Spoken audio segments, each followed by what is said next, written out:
अस्सलाम वालेकुम स्टूडेंट्स। आज हम नेक्स्ट टॉपिक को स्टडी करेंगे जो कि है प्रोजेक्टाइल मोशन।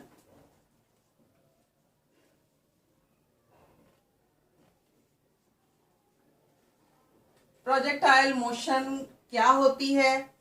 कोई भी ऐसा बॉडी जिसको आप अर्थ की सरफेस से हवा में फेंकते हैं वो कभी भी स्ट्रेट अप नहीं जाता बल्कि कर्व्ड पाथ को फॉलो करता है और नीचे जमीन की तरफ वापस आ जाता है। यानी प्रोजेक्टाइल मोशन हम इस तरह से डिफाइन करेंगे कि ये ऐसी मोशन है जिसके ऊपर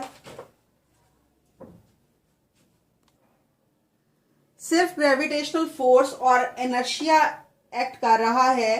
यानी हम ये कहेंगे कि ये 2 डायमेंशनल मोशन है under constant acceleration due to gravity and inertia, and that motion is called projectile motion. या फिर आप ये कह सकते हैं कि if a body is thrown in space making some angle with the horizontal, जैसे कि ये यहां पर बना रहा है, और without any power move under the action of gravity is called projectile. यानी आप इसको जस्ट इनिशियल पुश देंगे, एक दफा इसको थ्रो कर देंगे हवा के अंदर और फिर ये constant acceleration due to gravity and inertia move करती रहेगी तब तक जब तक कि ये दोबारा से जमीन पर नहीं आ जाती। अब इस प्रोजेक्टाइल मोशन की एग्जांपल हम अपनी डेली लाइफ में देखते हैं। जैसे कि अगर फुटबॉल को किक किया जाए एयर में तो वो इसी पाथ को फॉलो करती है। इसी तरह से मिसाइल को अगर शूट किया जाए तो वो भी इसी मोशन को फॉलो करेंगे। क्रिकेट बॉल जो है वो जब बैट से हिट करके जाती है तब भी वो इसी पाथ को फॉलो करती है। और इसके अलावा कोई भी चीज आप ऊपर से फेंक रहे हो या अर्थ की सरफेस से फेंक रहे हो वो हमेशा इसी पाथ को फॉलो करती है। और जिस पाथ को ये फॉलो करती है उसको हम कहते हैं ट्रेजेक्ट्री। यानी path followed by a projectile is called trajectory.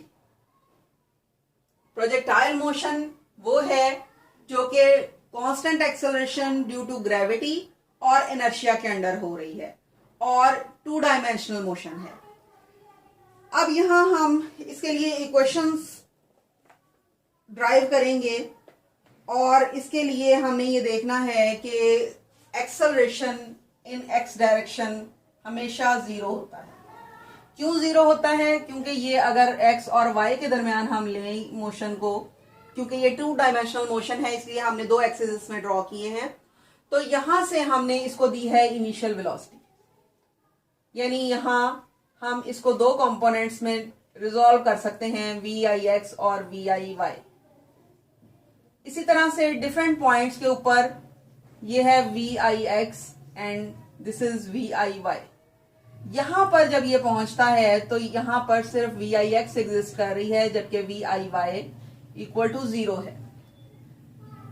उसके बाद यहां जब ये पहुंचती है तो वी आई एक्स तो अभी भी इसी डायरेक्शन में है, लेकिन अब वी आई वाई जो है वो नीचे की तरफ है क्योंकि बॉडी ऊपर जाने के बाद हाईएस्ट पॉइंट पर पहुंचकर नीचे की तरफ मूव करना शुरू कर देता है। उसके बाद यहां पर ये सिचुएशन कुछ ऐसे है।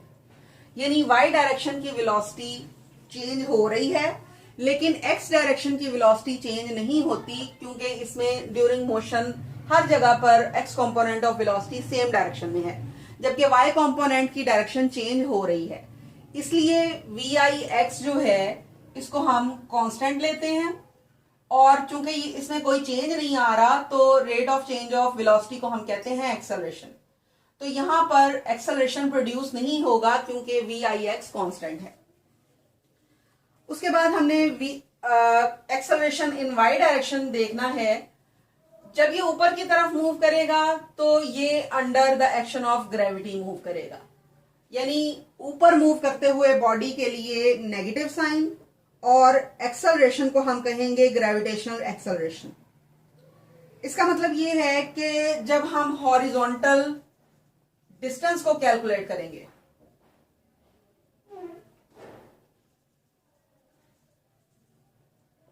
तो उसको हम कहेंगे x, और चूंकि ये यूनिफॉर्म एक्सेलरेटेड मोशन है, यूनिफॉर्म मोशन के लिए हम s is equal to v into t का यूज करते हैं।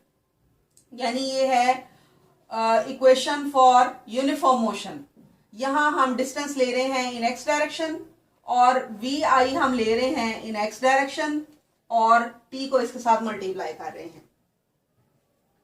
उसके बाद अगर हम वर्टिकल डिस्टेंस को कैलकुलेट करेंगे तो वर्टिकल वेलोसिटी चूंकि कांस्टेंट नहीं है तो उसके लिए हम इस इक्वेशन का यूज नहीं कर सकते। फिर हम इक्वेशन ऑफ मोशन का यूज करेंगे और डिस्टेंस कैलकुलेट करने के लिए या आप सेकेंड इक्वेशन का यूज करोगे या आप थर्ड इक्वेशन का यूज करोगे। यहां हम सेकेंड इक्वेशन का यूज कर रहे हैं, यानी s is equal to we I T plus half A T square. अब ये चेंज कैसे होगी? वर्टिकल डिस्टेंस को हम कहेंगे y, ये है y डायरेक्शन की वेलोसिटी मल्टीप्लाइड बाय टाइम और a को हम कह रहे हैं माइनस जी और ये टी स्क्वायर के साथ मल्टीप्लाई हो रही है। अब यहां पर अगर आप देखें तो इनिशियली वी आई वाई जो है ये वो केस है जिसमें आप किसी बॉडी को नीचे से ऊपर की तरफ फेंक रहे हैं, लेकिन अगर आप किसी बॉडी को ऊपर से नीचे की तरफ फेंकें तो ये इतनी मोशन होगी आप, और इस केस में v i y equal to 0 होगा और चूंकि ये नीचे की तरफ मोशन हो रही है तो इस वक्त जी पॉजिटिव जी होगा और ये इक्वेशन आपके पास फिर रिड्यूस होकर रह जाएगी वी आई वाई की जगह 0 और ये होगी हाफ जी टी स्क्वायर, यानी वाई डायरेक्शन में मोशन यानी डिस्टेंस जो कवर होगा वो हाफ जी टी स्क्वायर के इक्वल होगा। अब हम x कंपोनेंट और y कंपोनेंट ऑफ वेलोसिटी को कैलकुलेट करेंगे।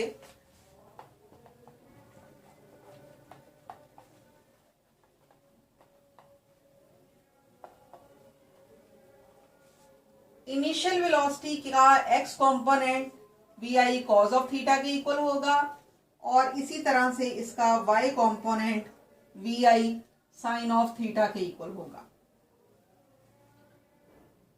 लेकिन फाइनल वेलोसिटी जो है वो अगर x डायरेक्शन में होगी तो उसके लिए हम फर्स्ट इक्वेशन का यूज करेंगे, यानी v f is equal to we I plus A t. अब यहाँ वी एफ जो है वो इन x डायरेक्शन है, वी आई भी x डायरेक्शन में है और एक्सेलरेशन भी x डायरेक्शन में है। वी एफ जो है ये x डायरेक्शन में चूंकि चेंज नहीं हो रही तो ये वी आई एक्स के इक्वल है, यानी हमने कहा कि x component of velocity during motion कहीं पे भी चेंज नहीं हो रहा तो इसकी फाइनल वैल्यू और इनिशियल वैल्यू इक्वल होगी। और चूंकि इनिशियल वैल्यू हमारे पास थी V I cos of theta तो इसलिए हमने कहा कि V F X V I cos of theta के इक्वल है। उसके बाद हम y डायरेक्शन में फर्स्ट इक्वेशन ऑफ मोशन का यूज करेंगे वी आई प्लस ए टी, वाई डायरेक्शन में, ये वाई डायरेक्शन में और ये भी वाई डायरेक्शन में। अब हमारे पास वी आई वाई जो है वो V I sine of theta के इक्वल है और चूंकि ये अपवर्ड मोशन के लिए हम इक्वेशन लिख रहे हैं तो अब यहां पर वाई डायरेक्शन में हमारे पास ए की वैल्यू माइनस जी के इक्वल है, यानी final component of y component हमारे पास वी आई साइन थीटा माइनस जी टी के इक्वल आएगा। और अगर हम टोटल वेलोसिटी को कैलकुलेट करना चाहें तो ये हमारे पास आ जाएगी वी एफ एक्स और वी एफ वाई का स्क्वायर, और यहां अगर हम वी एफ एक्स की वैल्यू पुट करें तो ये we I cos of theta है उसका स्क्वायर लेंगे और वी एफ वाई हमारे पास वी आई साइन थीटा माइनस जी टी है, इसका हम स्क्वायर लेंगे और अंडर द रूट लेंगे। उसके बाद अगर हम इसकी डायरेक्शन को कैलकुलेट करना चाहें, डायरेक्शन फाइंड करना चाहें तो टेन ऑफ थीटा हम यहां पर अप्लाई करेंगे जो कि V F Y over V F X के इक्वल होगा, यानी y component divided by x component. और अगर थीटा को हम यहां से निकालना चाहें तो ये tan inverse of V F Y over V F X होगा, और अगर वी एफ वाई की हम वैल्यू पुट कर दें तो ये we I sine theta minus ji T होगा और ये we I cos of theta होगा। यानी यहां से हमारे पास डायरेक्शन ऑफ मोशन आ जाएगी। अब मोस्ट इंपॉर्टेंट काम जो कि अक्सर ही पेपर्स में आ जाता है, टाइम ऑफ फ्लाइट कैलकुलेट करने का। सबसे पहले हम टाइम ऑफ फ्लाइट को डिफाइन करेंगे। फ्लाइट का मतलब है जितनी देर कोई चीज हवा में रहती है, यानी that time during which the projectile is in air is called time of flight. या फिर हम ये कह सकते हैं time taken by the body from the point of projection to the point of landing. यानी यहां से जहां से ये लॉन्च कर रहा है और जहां ये लैंड कर रहा है, इन दोनों के पॉइंट्स के दरमियान में ये हवा में रहता है और इस दौरान इसको जितना टाइम लगेगा वो कहलाएगा इसकी टाइम ऑफ फ्लाइट। अब ये चूंकि मोशन हो रही है और डिस्टेंस कवर हो रहा है और डिस्टेंस कवर हो रहा है वाई डायरेक्शन में, तो हम s is equal to we I T plus half A T square second equation of motion का यूज करेंगे। यहां पर s हमारे पास y के इक्वल है क्योंकि y डायरेक्शन में हम मोशन कर रहे हैं, और यहां पर वी आई वाई और t होगा, और यहां हमारे पास ए वाई जो है वो माइनस जी के इक्वल है, तो ये माइनस जी इंटू टी स्क्र होगा। अब चूंकि ये जमीन से जमीन तक की मोशन है तो y डायरेक्शन में हमारे पास कोई मोशन नहीं हो रही। x डायरेक्शन में यहां से यहां मूव कर जाता है, लेकिन जितनी भी हाइट होती है वो कवर करके ये दोबारा जमीन पर आ जाता है। इसका मतलब है y डायरेक्शन में डिस्टेंस कवर नहीं हो रहा। फिर डिस्टेंस कवर हो रहा है सिर्फ इस डायरेक्शन में, minus half g T square. इसको हम ले जाएंगे दूसरी साइड पे, ये हो गया वी आई वाई, और वी आई वाई की वैल्यू थी हमारे पास वी आई साइन थीटा इंटू टी, और ये उधर जाएगी तो ये हो जाएगी पॉजिटिव। अब टी हमने यहां से निकालना है, बाकी सारी क्वांटिटीज को हम इधर दूसरी साइड पे ले आते हैं। 2 इधर आकर मल्टीप्लाई हो गया इसके साथ, और जी इधर हमारे पास डिवाइड हो गया। टी उधर चला जाएगा, टी स्क्वायर ओवर टी ये आपस में इसके स्क्वायर के साथ कैंसिल हो जाएगा और हमारे पास आ जाएगा 80 आंसर। यानी time of flight is equal to 2 v I sine theta over g. ये आ गई हमारे पास टाइम ऑफ फ्लाइट की इक्वेशन। उसके बाद हमने कैलकुलेट करनी है हाइट ऑफ प्रोजेक्टाइल, यानी ये कितनी मैक्सिमम हाइट कवर करता है during its flight.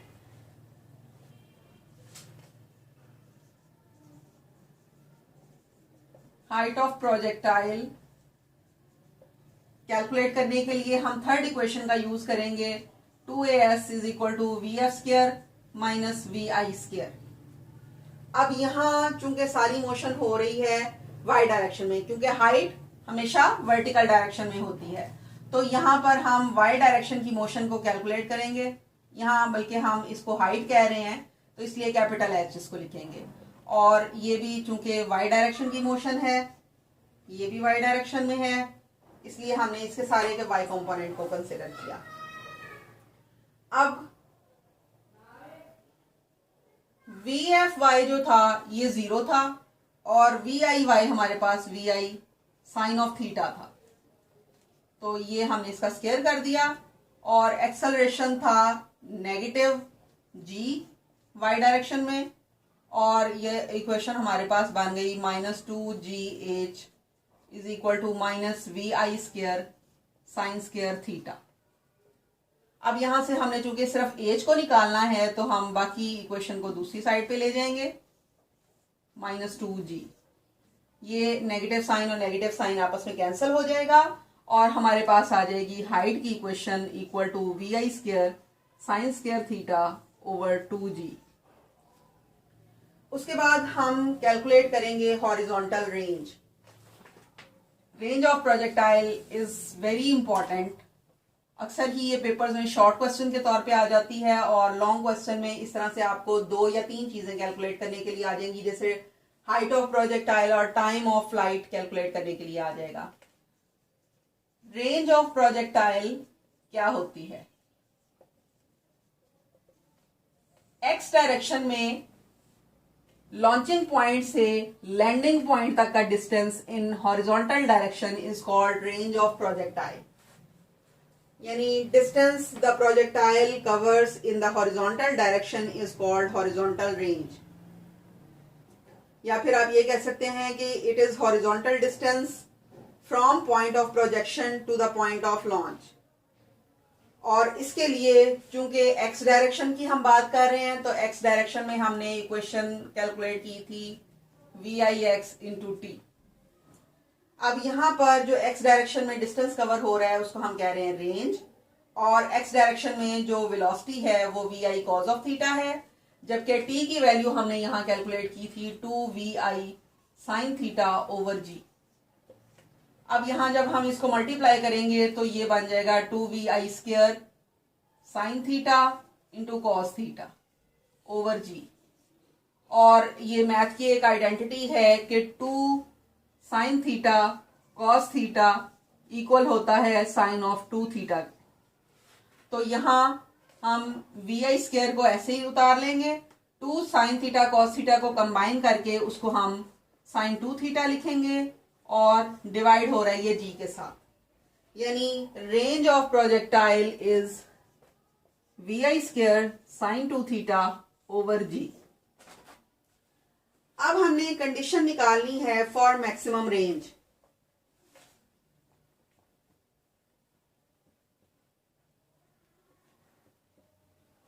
Maximum range के लिए हमारे पास कंडीशन ये होगी कि sign of 2 theta equal to 1 होगा और साइन 2 थीटा जो होगा वो साइन इनवर्स ऑफ 1 के इक्वल होगा, और साइन इनवर्स ऑफ 1 जो होता है वो 90 डिग्रीज पर होता है। यानी कि थीटा 90 डिवाइडेड बाय 2 होगा जो कि 45 डिग्री है। यानी अगर आप 45 डिग्री हॉरिजॉन्टल के साथ डायरेक्शन बनाकर किसी चीज को थ्रो करेंगे तो वो मैक्सिमम रेंज को कवर करेगा। और अगर आप यहां पर मैक्सिमम रेंज निकालेंगे तो रेंज का चूंकि फॉर्मूला था vi square sine 2 theta over g, तो यहां पर आप थीटा को 90 डिग्री पुट करेंगे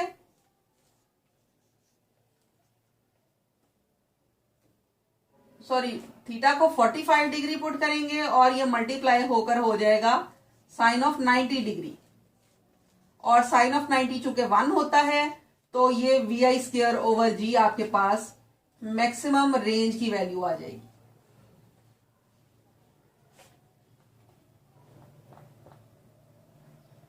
अब ये प्रोजेक्टाइल जो है इनका डेली लाइफ में कहाँ यूज होता है, उसके लिए आपका नेक्स्ट टॉपिक है जिसमें आपको बैलिस्टिक मिसाइल के बारे में बताया गया है।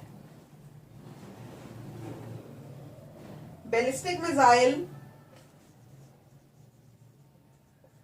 शॉर्ट रेंज मिसाइल्स हैं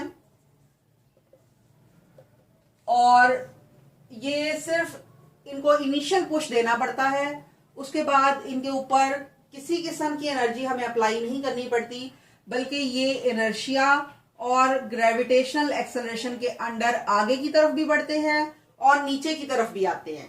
यानी ग्रेविटी इनको नीचे की तरफ बेंड करती है और इनर्शिया इनको आगे की तरफ मूव करवाता है। तो इसलिए ये जमीन पर स्ट्रेट आने की बजाय इस तरह के कर्व पाथ को फॉलो करते हैं जिसको हम कहेंगे बैलिस्टिक ट्रेजेक्ट्री।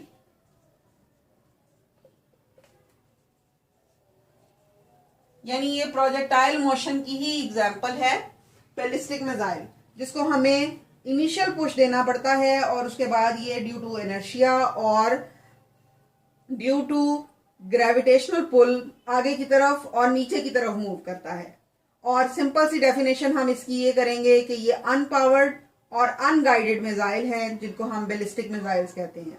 अनपावर्ड हम इसको इसलिए कह रहे हैं क्योंकि एक दफा हमने पावर दिया है उसके बाद हमने किसी किस्म की पावर नहीं दी, और अनगाइडेड इसको इसलिए कह रहे हैं क्योंकि इनर्शिया और ग्रेविटेशनल पुल ही इसको गाइड कर रहा है, हमारी तरफ से अब इसके लिए कोई गाइडेंस नहीं है।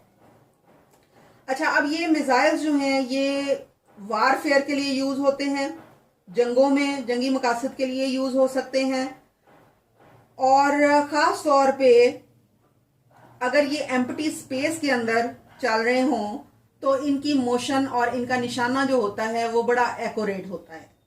लेकिन अगर आप इनको लॉन्ग डिस्टेंसेस के लिए यूज करें तो फिर दरमियान में चूंकि हवा आ जाती है, हवा इनको मिसगाइड भी कर सकती है, इनकी ट्रेजेक्ट्री को चेंज भी कर सकती है, इसलिए इनका निशाना खता भी हो सकता है।